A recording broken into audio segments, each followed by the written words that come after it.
Tuhan itu tidak pernah menciptakan manusia untuk mengalami kematian.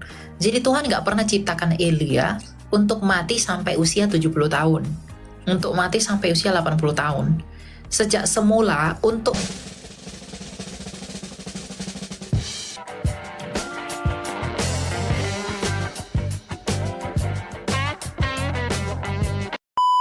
Halo, ya silakan Pak, mau tanya apa Pak? Eli, aku mau nanya dong, kenapa mesti ada kematian dalam pandangan kita sebagai orang Kristen?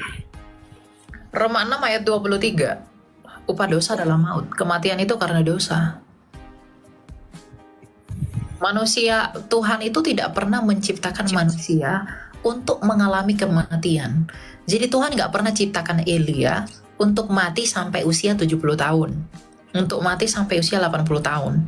Sejak semula untuk memenuhi tujuan Allah, Kejadian 1 ayat 28, bahwa kita berkuasa atas bumi ini, itu untuk tujuan yang kekal. Bukan untuk waktu yang sementara, tetapi apa yang membuat kita mengalami kematian? Dosa. Sebab Roma 6 ayat 23, upah dosa adalah maut. Jadi Tuhan kita itu bukan Tuhan yang buat kita mengalami kematian. Enggak ada Tuhan kita itu ciptakan kita mati lalu nyawanya dicabut-cabut lah, atau nyawanya diambil-ambil. Enggak ada itu. Manusia diciptakan untuk hidup.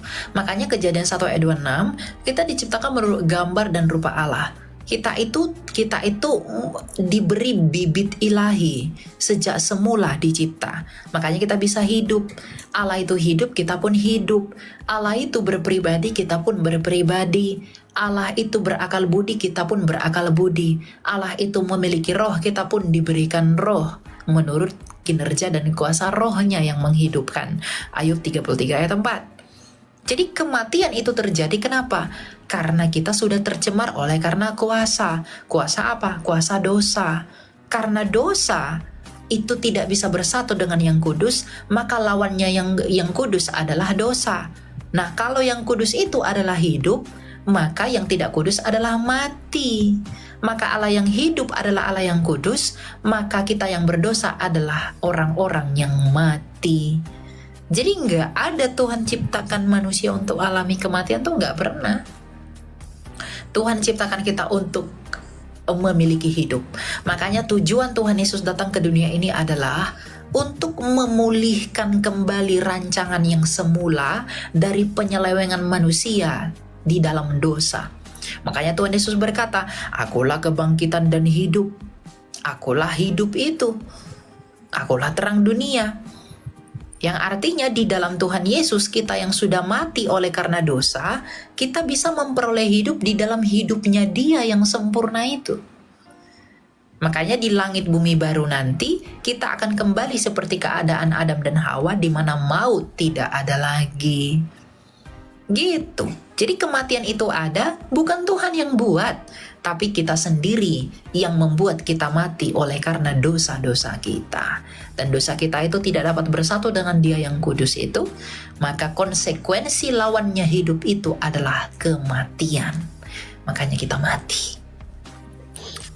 Oke, jadi kalau misalnya ketika manusia itu mati, ini kita bicara soal Kristen ya, kita yang meninggal di dalam kekristenan. Ketika kita itu sudah meninggal, apakah yang meninggal ini langsung kayak misalnya dia yang berdosa langsung dijatuhkan ke neraka, atau gimana sih setelah kita meninggal? Kalau kita lihat kisah orang kaya dan Lazarus, ketika orang meninggal, ketika dia percaya kepada Tuhan Yesus, maka rohnya itu akan dituntun oleh malaikat ke Firdaus. Tapi kalau dia tidak percaya Yesus, maka dosa-dosanya akan membuat dia tersiksa di alam kematian, yaitu Tartarus. Ya, jadi ingat, yang membuat kita ke neraka itu adalah dosa-dosa kita sendiri. Makanya Rasul Paulus dalam Efesus 6 berkata, lawan kita adalah penguasa-penguasa di udara, roh-roh jahat di udara, pemerintah-pemerintah, yang artinya ketika orang tidak percaya Yesus, maka rohnya itu akan ditawan oleh iblis-iblis yang ada di udara ini dan dituntun kepada maut. Itulah alam maut.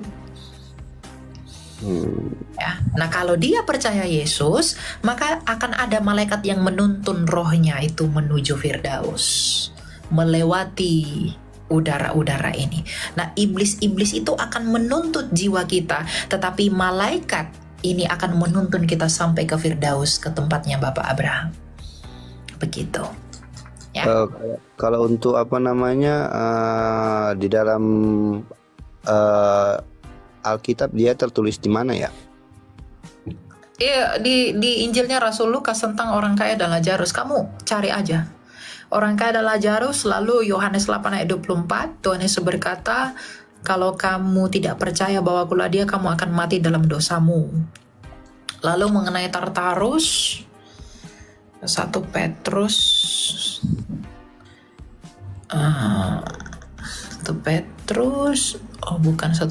2 Petrus 2 ayat 4. Oh ya, 2 Petrus 2 ayat 4. 2 Petrus 2 ayat 4 itu tentang Tartarus. Sebab jikalau Allah tidak menyayangkan malaikat-malaikat yang berbuat dosa tetapi melemparkan mereka ke dalam neraka, dengan demikian mereka ke dalam gua-gua yang gelap untuk menyimpan mereka sampai pada hari penghakiman. Nah, gua-gua yang gelap itu dalam bahasa Yunaninya adalah Tartaro atau Tartarus. Ya. Oke. Lalu kemudian tadi kan kita yang meninggal di dalam apa tadi? Kita yang percaya kepada Kristus, ketika kita meninggal kita akan dituntun ke mana tadi? Firdaus. Ke Firdaus. Berarti apakah nanti kita itu akan dibangkitkan oleh Tuhan Yesus itu apa sih? Gimana ya? Lupa aku. Apakah nanti kita akan dibangkitkan ketika Yesus datang kedua kalinya atau gimana? Iya, kita akan dibangkitkan. 1 Korintus 15. Kita akan dibangkitkan sama seperti Kristus yang sulung telah bangkit. Ya, kita akan memperoleh tubuh kemuliaan. Jadi orang-orang yang sudah meninggal itu, yang rohnya sudah di Firdaus dan di Tartarus, maka tubuh mereka nanti di bumi ini ketika Tuhan Yesus datang akan dibangkitkan lalu dipersatukan dengan roh mereka semuanya. Gitu. Lalu dihakimi. Nah, kalau kita yang masih hidup ketika dia datang dan kita masih hidup, maka tubuh kita yang sekarang ini akan otomatis diubah menjadi tubuh yang tidak dapat binasa.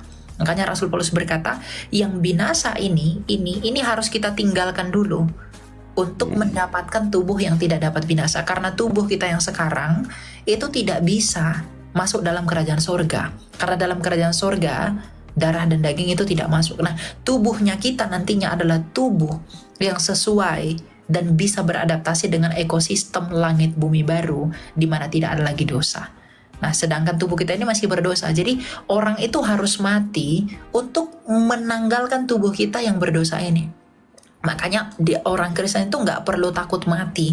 Kenapa? Karena kematian dalam iman Kristen adalah sebuah pengharapan baru di mana kita meninggalkan tubuh kita yang berdosa yang hina ini dan kita bersatu dengan para kudus di dalam Firdaus, dan kita punya pengharapan di dalam iman bahwa Tuhan akan membangkitkan tubuh kita di dalam tubuh yang mulia seperti tubuhnya itu dan bersatu dengan roh kita yang menanti di Firdaus. Makanya Rasul Paulus berkata, hidup adalah Kristus dan mati adalah keuntungan. Jadi orang Kristen tuh nggak perlu takut mati, karena kematian bagi kita bukan lagi sesuatu yang menakutkan, tapi kematian bagi kita adalah sukacita dengan terwujudnya harapan kita bahwa kita akan bersatu dengan para kudus di Firdaus dan memperoleh tubuh kebangkitan atas kemuliaan yang kita peroleh dari Kristus. Begitu, ya. Oke.